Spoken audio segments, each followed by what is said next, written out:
Are just 18 hours away from a ceasefire between Israel and Hamas. Hostages are expected to be released beginning Sunday as part of phase one. Now, for more on the terms of this deal and what this could mean for stability in the Middle East, let's bring in foreign policy expert Hagar Chemali. Hagar, good morning. Let's talk about the IDF confirming the timing of the release. This happened just this morning. You know this as well as I do. We've talked about it repeatedly in the last 15 months. This is a highly orchestrated negotiation that's taken over a year. Is this a win for both sides? Well, nobody's asked me it that way. It's certainly a win for the people, for Gazan citizens who've been used as martyrs by Hamas. Hamas doesn't care if they're all bulldozed, if it means that Hamas can survive and keep control. So it's certainly a win for them and a win for Israeli citizens as well, and certainly the families of the hostages. And that's really what this is about. Usually when you have wars in general, it's usually the leaders who are going at it, and it's not the people who are interested in it. So it's definitely a win in that regard, and it's a win for just to have some kind of stability for the next 6 weeks, a surge in humanitarian aid, the release of hostages. This is a big deal, and it's certainly something to celebrate. Hagar, let's talk numbers. We know that there are 98 hostages still in Gaza. 33 will be released in phase one, beginning with 3 female hostages on Sunday. Can you give us some insight on the timing, and why not release all the hostages at one time? Sure. So many ceasefire deals are often structured this way. And to be fair, we haven't had something completely similar, but usually when you have a ceasefire and it's for a certain amount of time, and in this case, it's 6 weeks of no fighting, the reason why not all hostages are released all at once is because it means that then on the other side, on Hamas, they may have no leverage to ensure that Israel won't resume fighting during those 6 weeks. And so they have to keep it as their point of leverage on their side, so that you ensure that you don't have that fighting. And then, by the way, you also have it in exchange for an undisclosed number of Palestinian prisoners. So what we're going to see is this kind of trickle, if you will, the 33 of them, and you're going to have a few every few days over the course of the entire 6 weeks.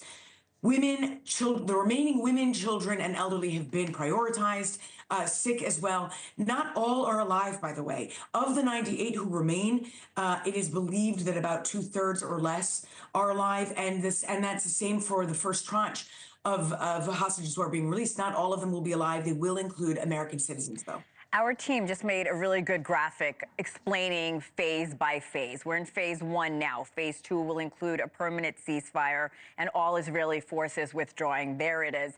Will this deal make it to phase two? I don't mean to be pessimistic, but I have to ask this, Hagar. I don't want to be pessimistic either, especially on something that's so exciting and definitely something to celebrate. But the fact is that I don't really believe that we can reach phase two. And the reason for that is that Hamas's one goal is to survive. And if they make it to phase two, it means that Hamas cannot survive. So the phase two, the heart of that includes that Hamas would release all remaining hostages, and Israel in turn would not only commit to an end of the war, but would also remove all Israeli military presence. And I don't think the Netanyahu administration is ready for that either. They want to continue moving forward in Gaza until they are absolutely certain that Hamas can never pose not just any kind of military threat, but they cannot govern whatsoever, really, meaning they really want to eradicate them as much as possible. And Hamas knows that. Hamas's one goal is to survive.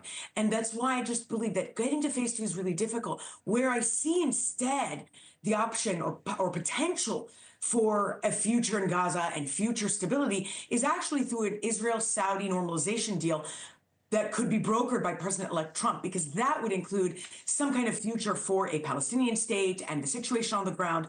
Otherwise, I don't see another deal being brokered between Hamas and the Israeli government, between the Netanyahu administration at least. You mentioned Saudi involvement. I also want to bring up both Trump and Biden. They both sent envoys to Qatar to get this deal over the finish line. What do you think took place? What do you think it took? Well, they both can take credit. And by the way, and that is a good thing. Now, the idea that each thumps their chest thinking that it was on their own, it's absurd. Foreign policy always works best when it is bipartisan. But this is a perfect example of that, because the Biden administration, they're the ones who came up with this deal back in May.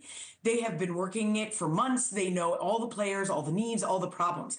But it would also be naive to assume that it happened without the threat of President-elect Trump's inauguration coming in. That is why this is taking place the day before. And that's because both envoys went. Brett McGurk was leading the negotiations, but Steve Witkoff, Trump's special envoy, apparently in those meetings, and this has been covered well in Israeli press, and I have gotten it from many Israeli sources, in those meetings basically told Netanyahu, you make this deal or else. And he wouldn't say what that or else meant.